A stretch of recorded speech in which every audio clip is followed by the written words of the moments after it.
Thanks so much for joining us today on Connect and Collaborate, where we come together each day to introduce you to our network of business and community leaders and to discuss important issues that impact business in Colorado and the region. I'm Tammy Schaefer, your on-air producer, and today we are connecting once again with DORA, Colorado's Department of Regulatory Agencies. Rebecca Laurie is here from DORA. She is the, Director of Communications. Good job. Yes. You got it. I lost my sheet of paper, so I'm like, I know, it's communications, must be director. Okay. How are you today? I'm great. How are you? It's great to have you back. I just rushed in, so I'm getting all situated here. Yeah, it can get crazy in this radio scheduling. Yeah, no kidding. Yes. Well, we're glad to have you. And today we're going to be talking about the Department of Consumer Counsel. Yeah, it's actually an office, the Office of Consumer Counsel. So thank you, Tammy. Yes, we're here. We're back today. We like to come on and visit with you once a month to bring on the different experts and leaders from the various offices and divisions with the Colorado Department of Regulatory Agencies. As we've spoken before, the department is so broad in some of its oversight as well as advocacy services and resources that it provides, not only for businesses but also for consumers. In its role, that it's really important to be able to bring on these leaders and really discuss some of the issues that may seem very, I guess you could say, mystical in some sense, like how does this happen? And so we want to be able to unveil some of the mysteries of state government in terms of regulatory agencies and different advocacy agencies. And that's who we have today. We actually have Cindy Sconhaut, who is the director of the Colorado Office of Consumer Counsel. She's been there since 2014. Previously, she was an executive, an attorney, and a consultant in the telecommunications industry and was involved in renewable energy initiatives. Her career started as an attorney with the Federal Communications Commission in D.C., and then she later worked for several competitive telecommunications providers, and in that capacity she testified before several state legislators or legislatures as well as the U.S. House of Representatives. So she brings a wealth of background and experience in the role of utilities and telecommunications. So we're very, very happy to have Cindy here to talk all about what the trends we are seeing in Colorado's utility landscape. But first, I think it's important to understand what is the Colorado Office of Consumer Counsel, because I know that name sounds very broad. It does, yes. Very, very broad. So Cindy, welcome. Thank you. And please do tell us about the OCC and its mission. Okay. Well, the Office of Consumer Counsel represents consumers in cases before the Colorado Public Utilities Commission. We represent three distinct groups: residential consumers, small business consumers, and agricultural consumers. We focus on rates and policies and practices to ensure that they're equitable and fair for consumers. We do not represent individual consumers. The way we accomplish this is by participating in cases such as rate cases, policy proceedings, and resource planning proceedings. We present the consumer's viewpoint. I have 4 experts on staff who analyze the utilities proposals, and then we have lawyers in the Attorney General's office who assist us to develop the arguments in favor of those analyses, and we put forward our opinions in the cases to try to persuade the public utility commissioners to act in favor of consumers. So probably the logical question is, well, why would you need an office like that to represent a group of consumers versus the individuals showing up to rate cases and advocating for themselves? Well, one of the reasons that having individuals participate is difficult is these are highly technical and very complex and complicated cases. And so it's very difficult for individual consumers to have an active role in a case. But we have found that there is a lot of expertise in the community. And so there are situations in which the Public Utilities Commission allows individual consumers to participate in the cases if they make a showing that they have something to offer.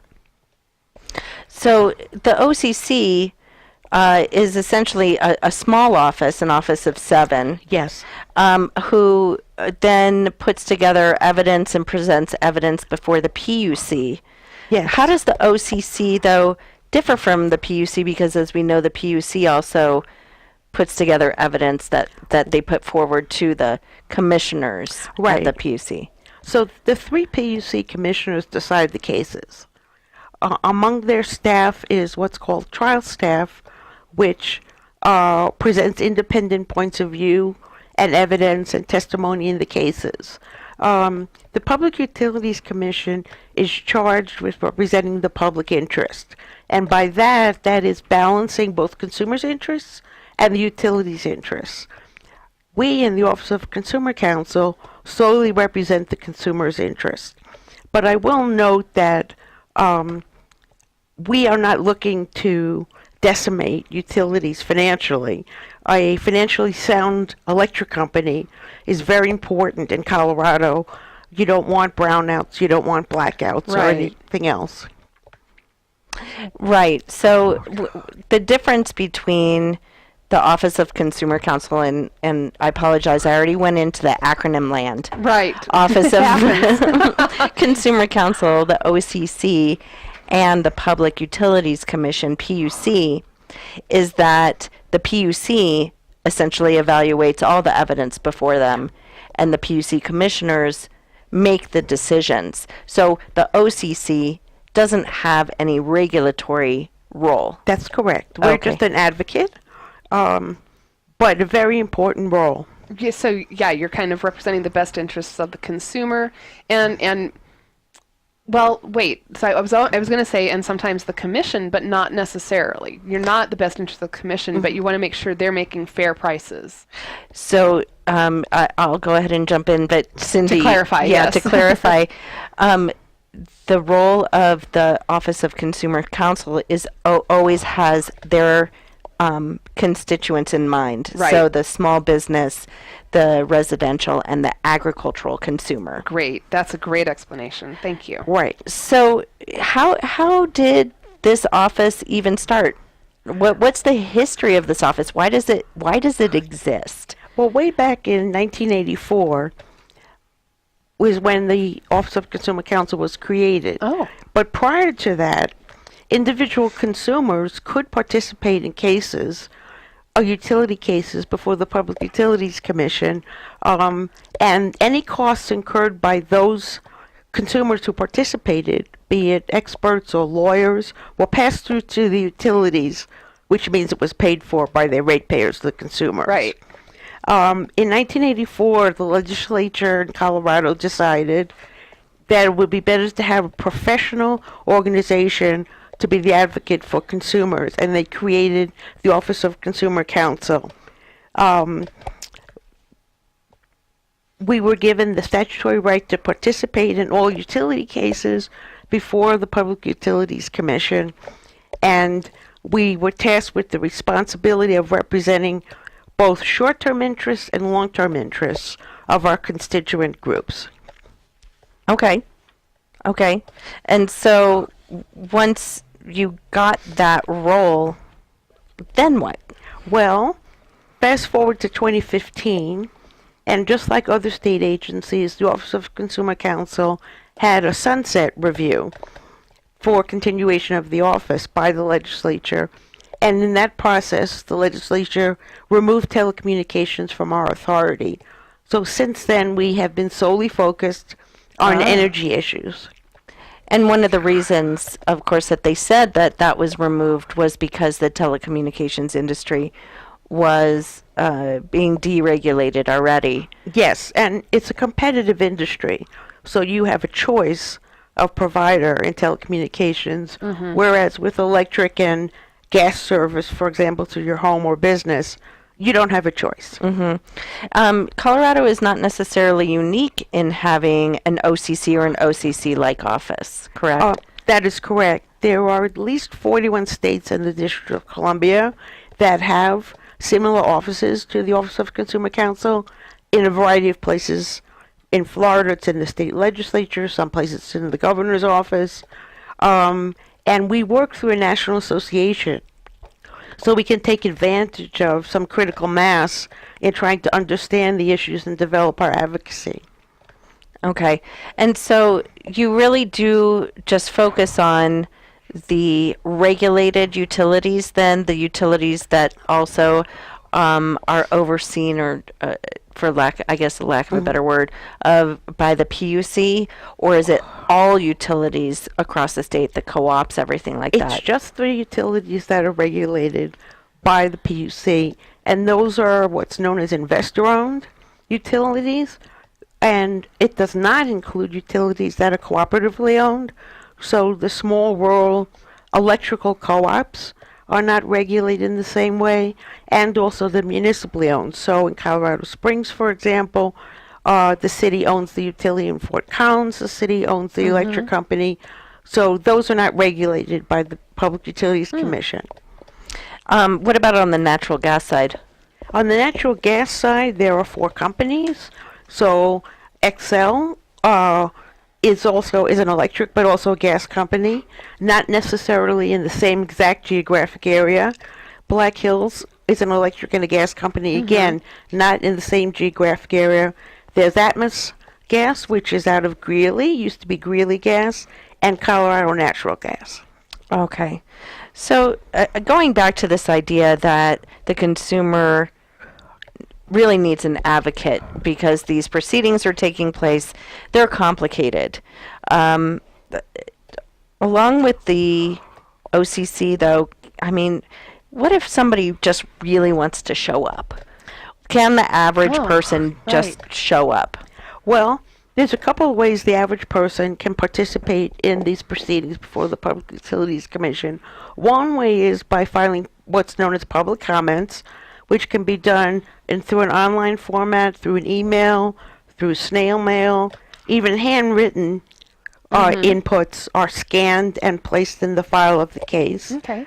In addition, the PUC, in important cases, frequently holds public comment hearings, where it's not for the parties in the case, it's solely for the public to speak. So an example would be where, and those can be spread out around the state. So in the proceeding in which the commission is considering Xcel's proposal to close a couple of coal plants in Pueblo, the PUC held one public comment hearing in Pueblo and one in Denver, and had huge crowds, beyond standing room only. Oh, wow, sure. And so the 3 commissioners listened to all of the consumers. There was a court report transcribing. It's part of the record. So, essentially, I guess for lack of a better word, you know, the corporate parties who might have a stake in this might show up with a team of attorneys. Yes. Versus your everyday homeowner might show up just because they have something to say. Right. And the Public Utilities Commission listens carefully to the public comments and reads them if they're written, and the Office of Consumer Counsel does the same. We want to hear what the public has to say. And tell me, why is it small business that is under the representation of the OCC? Because the legislature determined that large businesses can afford to participate in these proceedings, hire their own attorneys and their own subject matter experts. A company, for example, who's a user of electricity would be Walmart.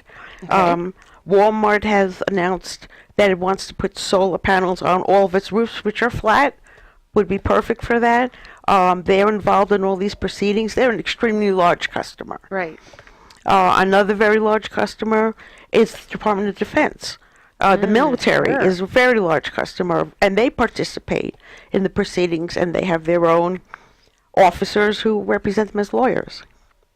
Right, but the copy center down on Main Street doesn't necessarily have a team of lawyers, but they use a lot of electricity because they have copying and printing and and all that kind of thing. Sure. Yeah. And that's when the Office of Consumer Counsel steps in and represents them. Okay.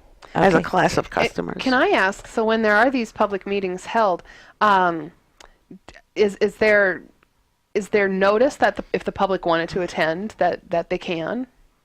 Typically, there is notice. The PUC will send out the notice of the public hearings, So do you have and to then post have it on their already- website.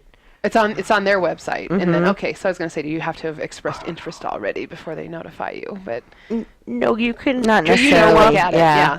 and sign in, you know. Excellent, yeah. And the Office of Consumer Counsel tries to publicize these events through issuance of consumer advisories to try to get press attention on to Absolutely. have the public show up. Right.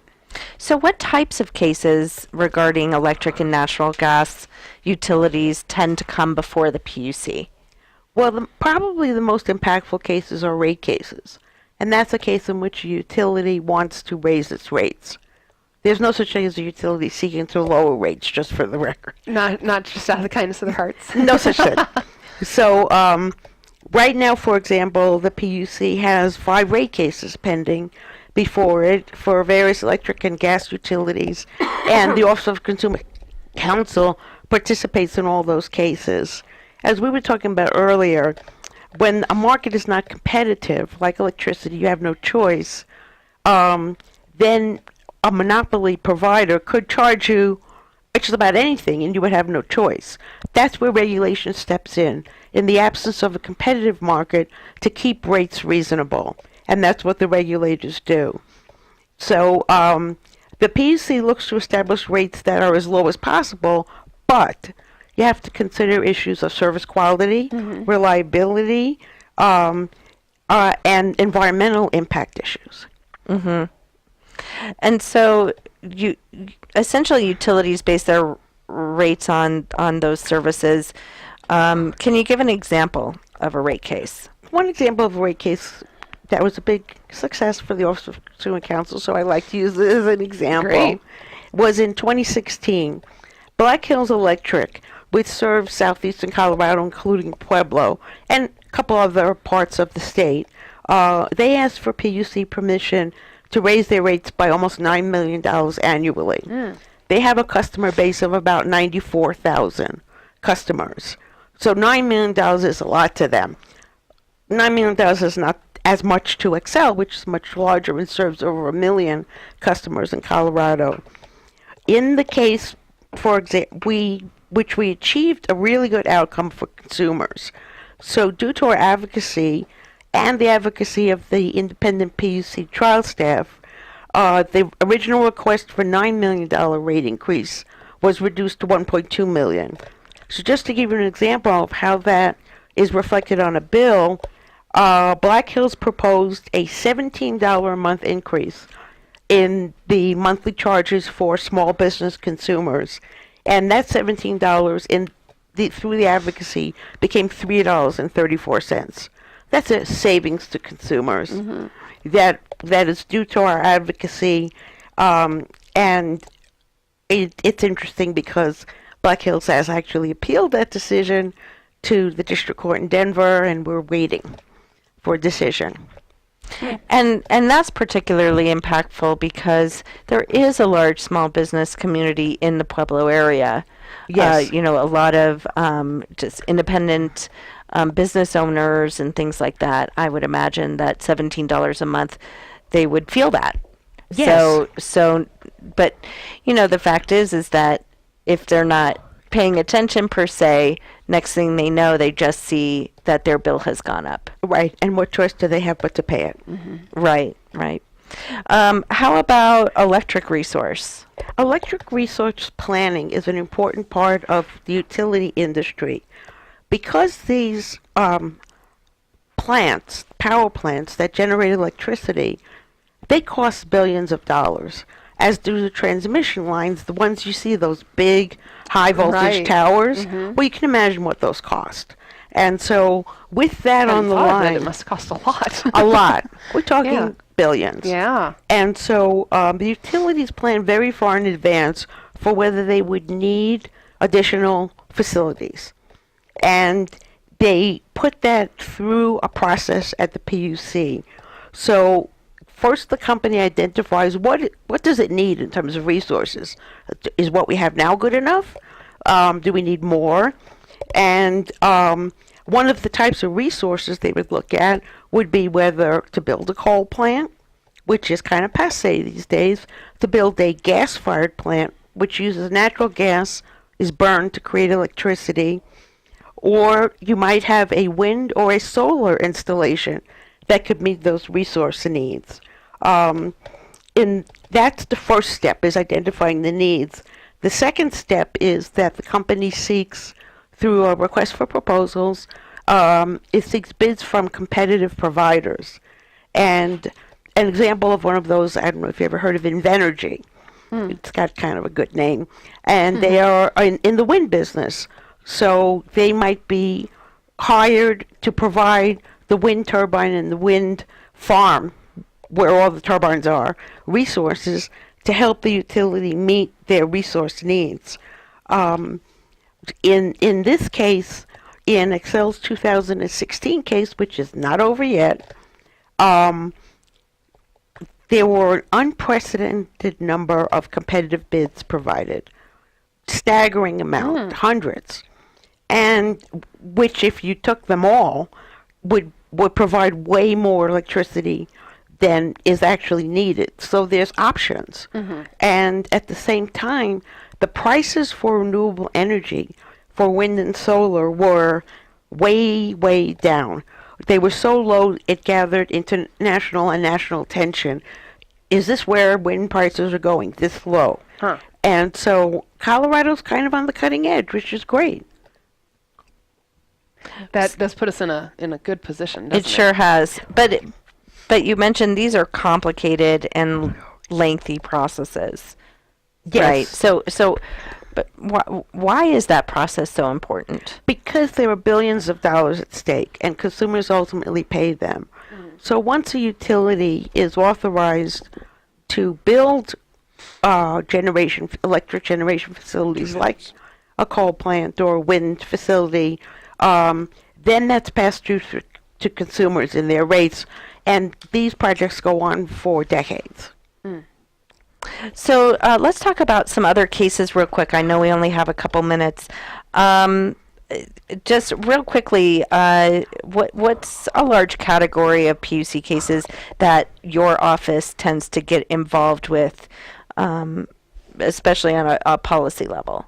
One of the big policy cases right now before the Public Utilities Commission is that these utilities now pay less in federal corporate taxes because of the federal tax law that was just passed last year. And so one of the costs of doing business as a utility is paying taxes. But if you're paying less in taxes, you should pass that decrease along to consumers as quickly as possible. Right. Okay. And what about, some of the discussions that are taking place around that? Are there any rulemaking cases that are set, or? So the Public Utilities Commission established what's known as a miscellaneous proceeding, where they ordered all of the regulated utilities to participate and keep track back to January 1st, the effective day of the new tax law, track all of their tax expenditures and be prepared to issue refunds to consumers in the form of credit on your bill. Thank you so much, Cindy Sconhaut. With the director, she's the director of the Colorado Office of Consumer Counsel. We're talking with Dora, Colorado's Department of Regulatory Agencies, along with Rebecca Laurie. Stick with us. We have more coming up. A lot more information on how all of this is done and negotiated, and we thank you for all the effort behind it. Stay with us here on Connect and Collaborate. Thank you so much for staying with us today. We are talking with the Colorado Department of Regulatory Agencies, known as DORA. Say that 10 times. Well, I'm trying to put DORA in the middle of regulatory, so that's what I did. And Rebecca Laurie, Director of Communications, is here to lead the conversation. And we're really excited to be talking with Cindy Sconhaut. She's the Director of the Colorado Office of Consumer Counsel. Yes. So finding out how we regulate a lot of these public utilities. Yeah, and much then more. Right, not only how they're regulated, but then how how we as consumers, either homeowners or small businesses, are then advocated for when utilities seek to change their rates, typically Exactly. changing their rates, going up, not going down. Rarely And down. so the OCC pops into action. They have a small team, as Cindy said, 7 people. Yes. They're a small but mighty team Exactly. of Wow. analysts and economists and things like that, and these ultimate experts to gather evidence to present before the Public Utilities Commissioners to try and convince the commission that the needs of the consumers deserve to be heard. Am I summarizing this fairly?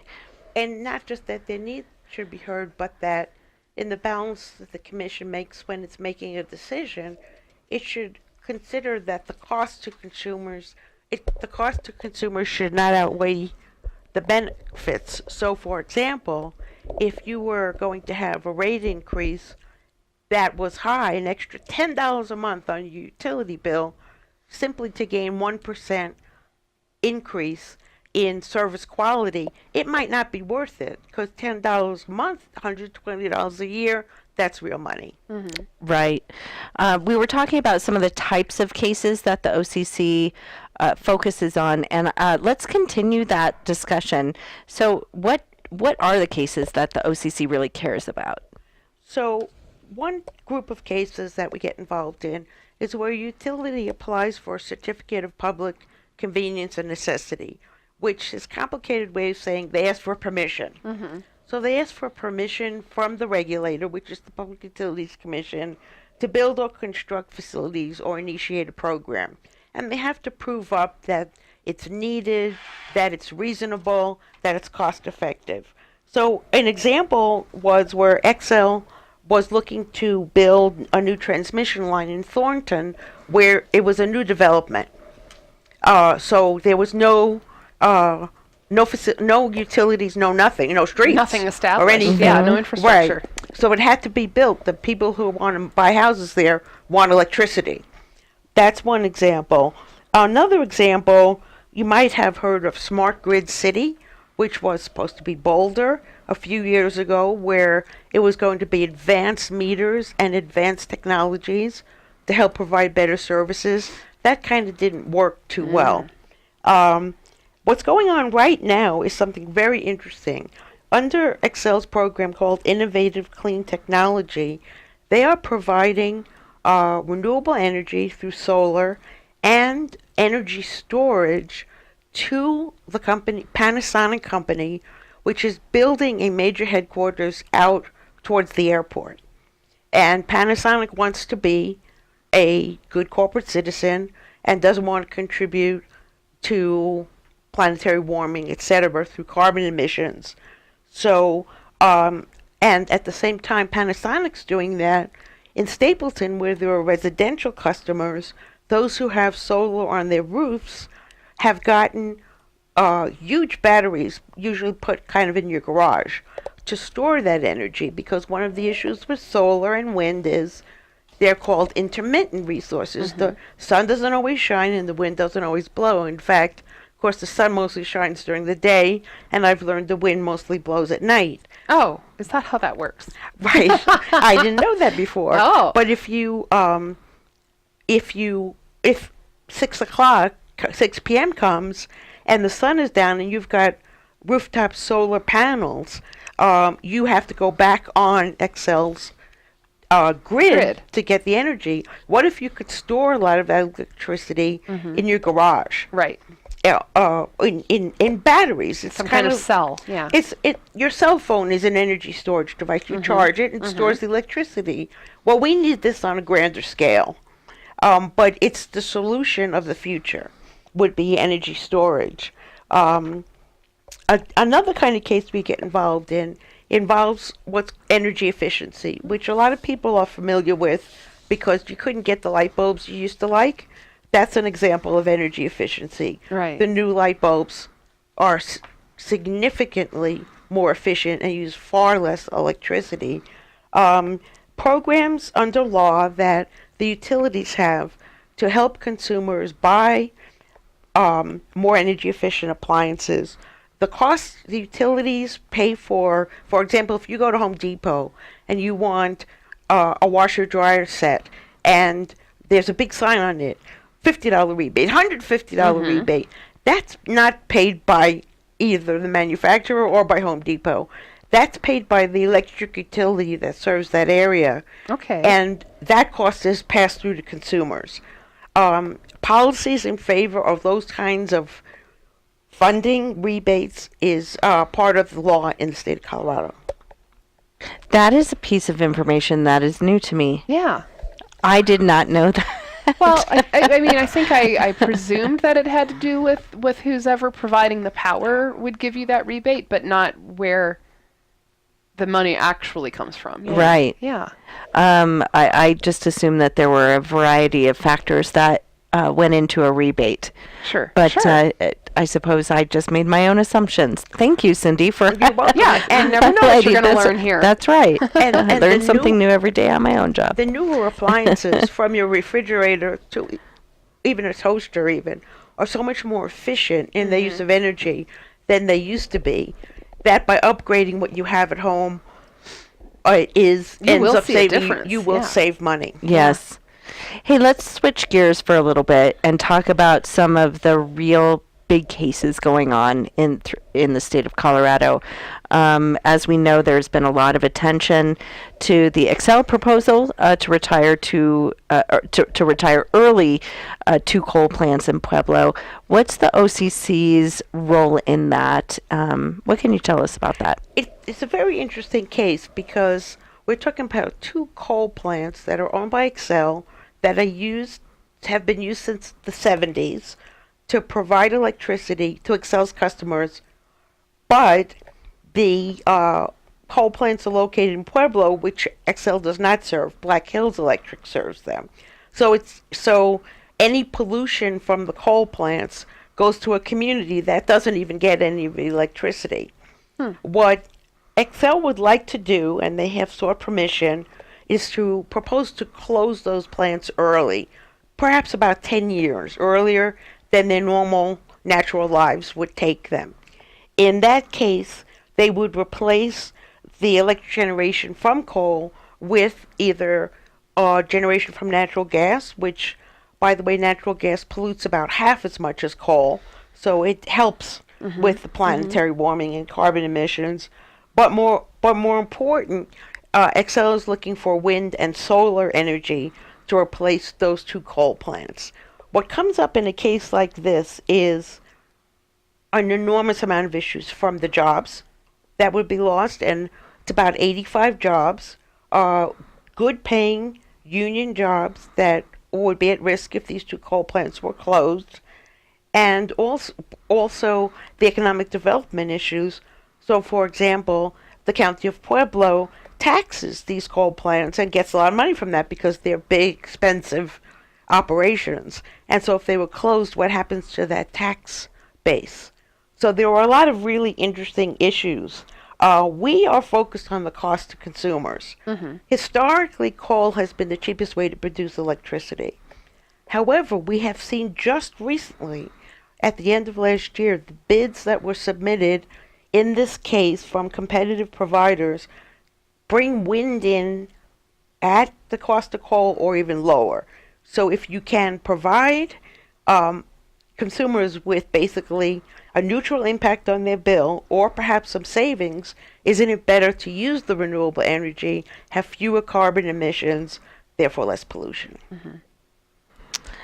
What else is going on right now that would be, kind of a big trend? Has the state legislature weighed in on reducing some of the carbon emissions in Colorado, for example?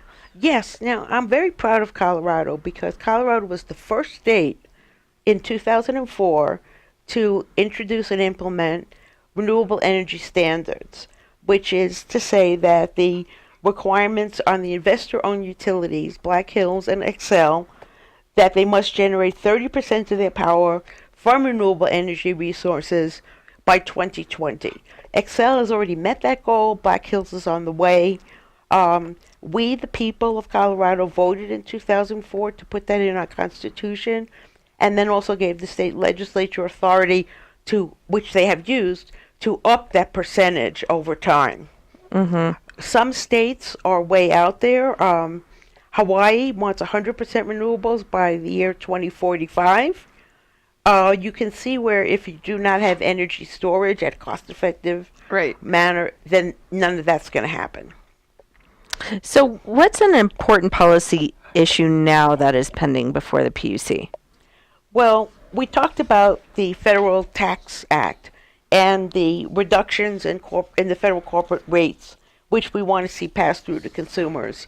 In some states, the utility voluntarily came forward and lowered their rates, which I said before they never do, but they did, and in Illinois and I believe Maryland, and the companies came forward. In this state, the companies did not, so the PUC has initiated a proceeding about the impact of the tax law changes. You can see that one of the impacts of the new federal tax law is to decrease the federal corporate tax rate from 35% to 21%.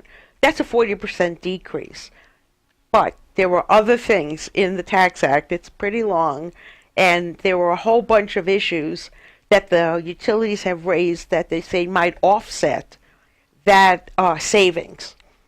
At the same time, at least Excel operates in what's called the net operating loss. They do not pay taxes. The taxes are deferred. So this is an ongoing, continuing issue. So other big cases, I know the tax case definitely is one of those big ongoing issues, and I am curious how long typically can a case rate go? Well, in my tenure have seen rate cases go for a year. The tax one is a narrow issue and might be able to be resolved maybe in 8-10 months. It depends on how motivated the PUC is. And one of the other possibilities is, of course, the case can be settled where the companies come forward and are willing voluntarily to do something, and that becomes the policy of the state. So sometimes utilities join pools, correct? Yes. So what's happening right now with this, what's called the Southwest Power Pool? Right. So the utilities in Colorado and Wyoming are considering joining the Southwest Power Pool. The Southwest Power Pool now serves about 11 states that are just east of the Colorado border. The intent is that joining this pool of resources will reduce excuse me. Bless you. Bless you. Which will reduce transmission and power supply costs. So, the Southwest Power Pool is what's known as a regional transmission organization, of which there are many throughout the U.S. And basically the concept is if you need electricity in Colorado, how can we get you the lowest cost? So there might be a wind farm in Iowa that has the lowest cost at that moment. How can we get that to you? Well, the Southwest Power Pool would arrange that and also arrange for the transmission of that energy from wherever to Colorado. They kind of use the term economic dispatch, but you're looking for the lowest cost. One of the issues with this proposal is that what is now intrastate within Colorado transmission would become interstate transmission. That means it will no longer be subject to the Public Utilities Commission oversight, but would instead be under the Federal Energy Regulatory Commission in Washington, part of the federal government.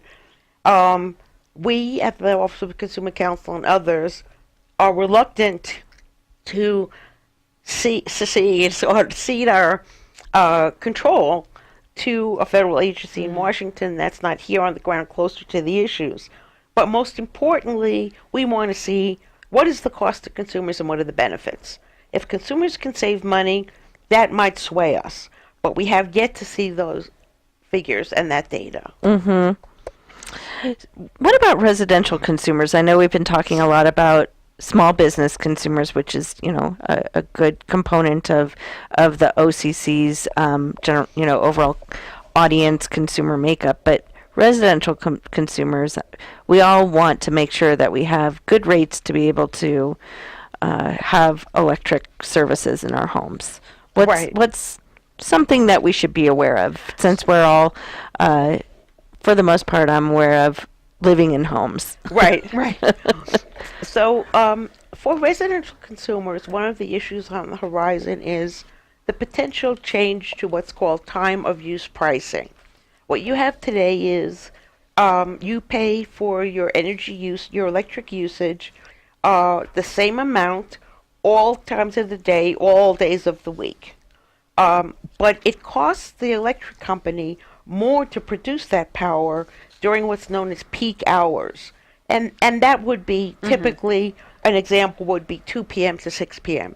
as peak hours. Since that energy costs the utility more, and if everybody demands the maximum at the peak, the utility might have to build another power plant to meet that need. Because one thing is that you turn the light switch on, you want the lights to go on. You don't want it to be, we have a peak and we don't have the facility. It doesn't work that way.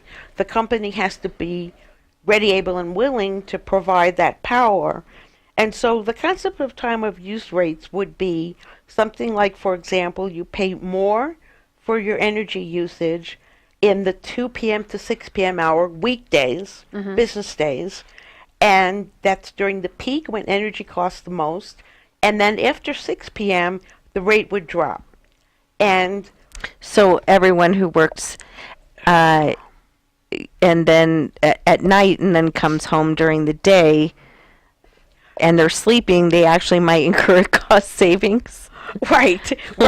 Well, there's significantly less demand outside regular, normal sort of business hours. And so one of the concepts is if you had time of use pricing and you had a higher rate from 2 to 6 p.m. and a low rate after 6 p.m., then a consumer could decide to use its energy-intensive appliances like a dishwasher or clothes washer dryer. It's really the dryer that gets you, not the washer, because of the heat that it has to produce. If you could shift that usage till after 6 p.m., then you could save money. See, that's a good point. I know that we do in our household is set the dishwasher to run when we go to bed. So that's way outside that peak. Exactly. And yeah, you can do the same. And I think that works because if you don't get home until 6, you're fine. Yeah, absolutely. Like me. One countervailing kind of circumstance would be if you have an electric vehicle that you charge at home because you're going to plug it in at 6 p.m. Of course, you could have a programmable charger that doesn't turn it on until later, and there were some complications with electric vehicles.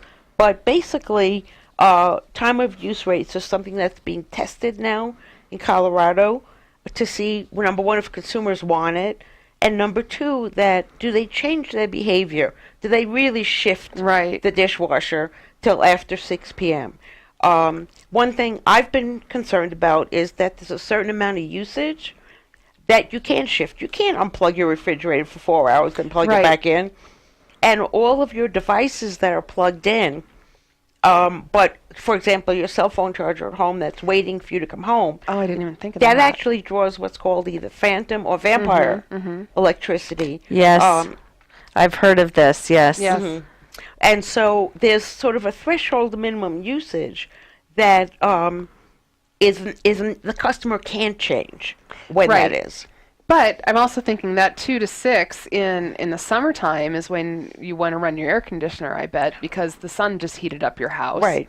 But if you find a way to get your cross breeze and you can open the windows until after 6, you might be okay. Or you decide, I am too hot and I will pay more. That's right. There's your decision. Yeah. Right. So you're looking for customer choice in that regard, and hopefully it's a cost savings to consumers. What's related to time of use pricing is the installation of new, what's known as advanced meters. So the meter you have in your backyard or back of the house or wherever it might be is being replaced with advanced meters that will supply all of the data necessary to implement something like time of use rates, or for you to attach your programmable thermostat to wirelessly program and have your usage keyed to how much you're paying. Smart devices. I was going to say, you can probably get an app to help you with that. Yes. Or your smart devices. And, yeah. There are lots of smart devices. You can get them in any public market that would help you manage the electricity within your home. Yeah, what did we talk about last time? There's one called the Nest, and I can't remember one the other thermostat. one. I don't know the brand names of... Right, well, but you can look them up, and they're pretty readily available. even Excel sells them. Great. Yeah. How about small business customers? For small business customers, we have found that the largest issue right now is demand charges. So for small business customers, they pay their rates in three parts. One is a flat monthly fee that's supposed to cover most of the cost of connecting the line, having the meter, sending a bill, having customer service available, and that's your monthly rate. Then they pay a usage rate, which covers some of the fixed costs, but also the variable costs based on how much electricity is used. But then for business customers, a demand charge can come into play, which basically says, look, your demands on the electric system are so high that, and we, the utility, have to be able to meet that demand and those needs, that we have to charge you extra. So, for example, in Excel's territory, if a small business reaches a threshold of 25 megawatts of usage, they kick into a demand charge and are put on that rate for a year. In Black Hills territory, the threshold is lower. It's at 10 megawatts, and then you're put on the rate for a year. We don't like demand charges at the Office of Consumer Counsel. We are against them for small businesses. Large businesses can manage differently. Small businesses don't have the options.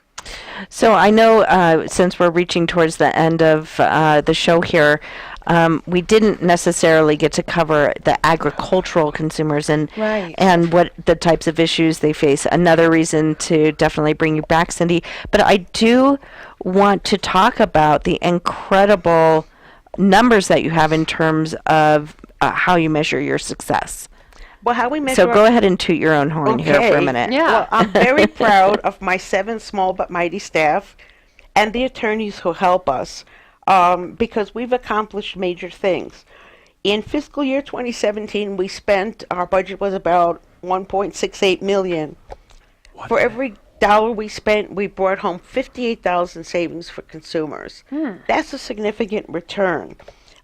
In 2017, the savings were as much as $16 million. Sometimes we share that savings with the trial staff of the PUC if we've both advocated on an issue, but we can stand on our own with our record, and I'm very proud of that. Very good. Thank you so much, Cindy. Yes, You're welcome. Thank you. It's great to know that you're really getting informed and staying on top of it to be able to really get some results for the consumers here and small businesses, and like you said, and also agriculture, which we need to investigate further. So that'll be another great show. Thank you so much, Cindy Sconhaut, and for Rebecca Laurie for joining us today from Colorado's Department of Regulatory Agencies. It's always a fun show to have you all on. Thanks, Tammy. Thank you.